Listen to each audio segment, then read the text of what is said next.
Αυτή είναι μια διαδραστική βιντεοσκοπημένη συνεδρία που θα σας βοηθήσει να βελτιώσετε την ικανότητά σας στην κατανόηση και επιλογή ψηφιακών χρηματοοικονομικών υπηρεσιών. Η ικανότητα αυτή συντελεί στα ακόλουθα: 1.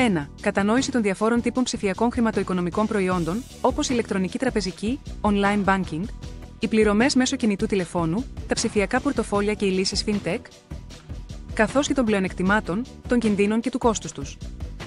2.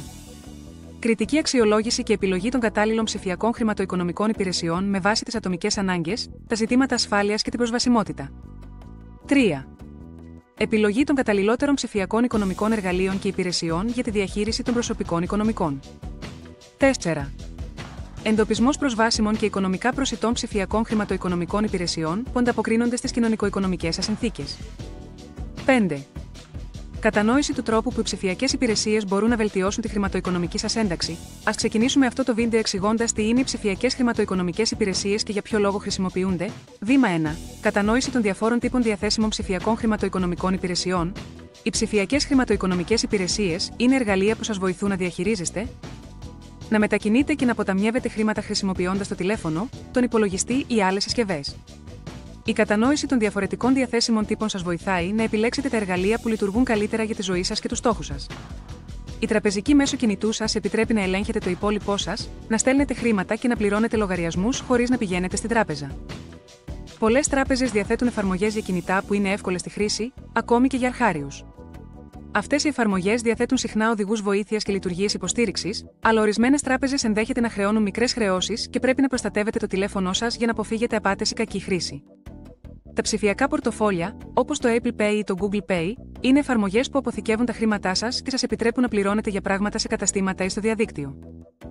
Μπορείτε επίσης να λαμβάνετε χρήματα μέσω ψηφιακών πορτοφολιών από φίλους, συγγενείς ή εργοδότες. Είναι γρήγορα και βολικά, ειδικά αν δεν θέλετε να έχετε μαζί σας μετρητά. Αλλά αν χάσετε την πρόσβαση στο λογαριασμό σας ή ξεχάσετε τον κωδικό PIN σας, η επιστροφή των χρημάτων σας μπορεί να πάρει χρόνο.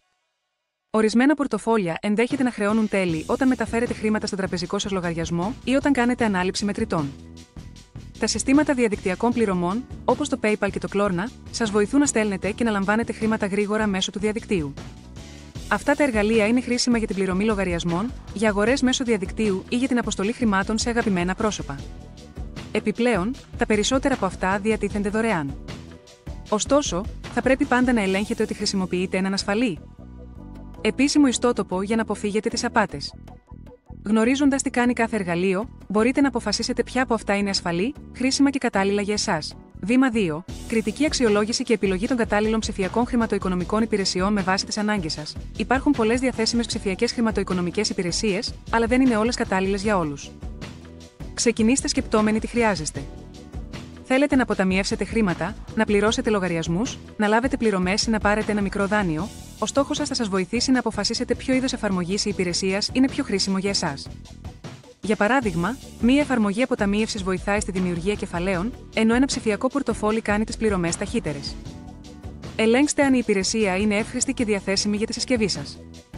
Για παράδειγμα, αναζητήστε εργαλεία διαθέσιμα στη γλώσσα της προτίμησής σας, με χαρακτηριστικά όπως φωνητικές οδηγίες ή επιλογές υποστήριξης που εξηγούν τα πράγματα με σαφήνεια. Συγκρίνετε το κόστος κάθε υπηρεσίας. Ενώ ορισμένες εφαρμογές είναι δωρεάν, άλλες χρεώνουν για συναλλαγές, μεταφορές ή ανάληψη μετρητών. Βεβαιωθείτε, επίσης, ότι η εφαρμογή ή η πλατφόρμα διαθέτει ισχυρά χαρακτηριστικά ασφαλείας, όπως κωδικούς πρόσβασης, κωδικούς PIN και έλεγχο ταυτότητας δύο παραγόντων. Τέλος, χρησιμοποιήστε μόνο υπηρεσίες από αξιόπιστες πηγές και βεβαιωθείτε ότι ο πάροχος διαθέτει άδεια και ελέγχεται. Αυτό διασφαλίζει την ύπαρξη μέτρων προστασίας. Με αυτόν τον τρόπο, αποτρέπετε κοινούς κινδύνους ασφαλείας, όπως απάτες ηλεκτρονικού ψαρέματος και κλοπή ταυτότητας. Βήμα 3. Επιλογή των καταλληλότερων ψηφιακών χρηματοοικονομικών εργαλείων. Αφού κατανοήσετε τις ανάγκες σας και εξερευνήσετε τις διάφορες επιλογές, το επόμενο βήμα είναι να επιλέξετε τα εργαλεία που θα σας βοηθήσουν να διαχειριστείτε τα χρήματά σας. Κάθε εργαλείο έχει σχεδιαστεί για να βοηθάει σε διαφορετικές εργασίες. Οπότε ξεκινήστε επιλέγοντας εργαλεία που ταιριάζουν με τον οικονομικό σας στόχο. Για παράδειγμα, αν διαχειρίζεστε ένα δάνειο, χρησιμοποιήστε εφαρμογές που σας στέλνουν υπενθυμίσεις και σας επιτρέπουν να ρυθμίσετε αυτόματες πληρωμές. Αποφύγετε τα εργαλεία που είναι γεμάτα διαφημίσεις, δυσνόητα ή ζητούν πολλές προσωπικές πληροφορίες. Αρχικά, επιλέξτε ένα ή δύο εργαλεία και δοκιμάστε τα με μικρές ενέργειες. όπως ο έλεγχος του υπολείπου σας ή η μεταφορά ενός μικρού ποσού, προτού βασιστείτε σε αυτά για μεγαλύτερες εργασίες. Παρακολουθήστε την ασφάλεια του εργαλείου και επιλέξτε την υπηρεσία που σας φαίνεται ασφαλής, ταιριάζει με τις οικονομικές σας ανάγκες και είναι απλή στη χρήση. Ένα καλό εργαλείο πρέπει να σας ταιριάζει, όχι το αντίθετο. Βήμα 4. Εντοπισμός προσβάσιμων και οικονομικά προσιτών ψηφιακών χρηματοοικονομικών υπηρεσιών. Η οικονομική κατάσταση του καθενός είναι διαφορετική. Είναι σημαντικό να βρείτε ψηφιακά εργαλεία που ταιριάζουν στο εισόδημα, τις ανάγκες και τους πόρους που ήδη διαθέτετε. Πρώτον, μην επιλέγετε εργαλεία που χρεώνουν υψηλές χρεώσεις για συναλλαγές, αναλήψεις μετρητών, μηνιαία χρήση ή έχουν συνδρομή.